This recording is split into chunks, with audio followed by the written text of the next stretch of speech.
ನಮಸ್ಕಾರ.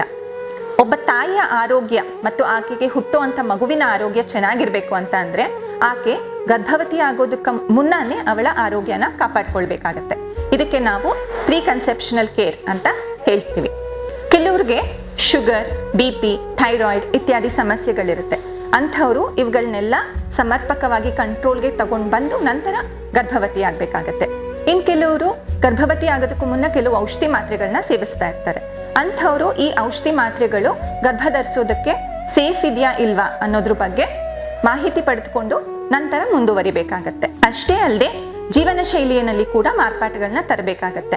ಸಮತೋಲನವಾದ ಆಹಾರ, ದೈಹಿಕ ಚಟುವಟಿಕೆಗಳು, ಅವರಿಗೆ ಆಲ್ಕೋಹಾಲ್, ಸ್ಮೋಕಿಂಗ್ ಇತ್ಯಾದಿ ಅಭ್ಯಾಸಗಳಿದ್ರೆ ಅದನ್ನ ಬಿಡುವಂಥದ್ದು, ತೂಕ ಕಡಿಮೆ ಮಾಡ್ಕೊಳ್ಳೋದು, ರಕ್ತಹೀನತೆ ಏನಾದರೂ ಇದ್ರೆ ಅದನ್ನ ಸರಿಪಡಿಸ್ಕೊಳ್ಳೋದು, ಜೊತೆಗೆ ಫಾಲಿಕ್ ಆಸಿಡ್ ಸಪ್ಲಿಮೆಂಟೇಷನ್ ತಗೊಳ್ಳೋದು, ಇದೆಲ್ಲ ಬಹಳ ಮುಖ್ಯ ಆಗುತ್ತೆ. ಹಾಗಾಗಿ ಅವರು ಗರ್ಭಧರಿಸೋದಕ್ಕೆ ಮುನ್ನ ತಜ್ಞ ವೈದ್ಯರನ್ನ ಸಂಪರ್ಕಿಸುವುದು ಅತ್ಯಂತ ಅವಶ್ಯಕ.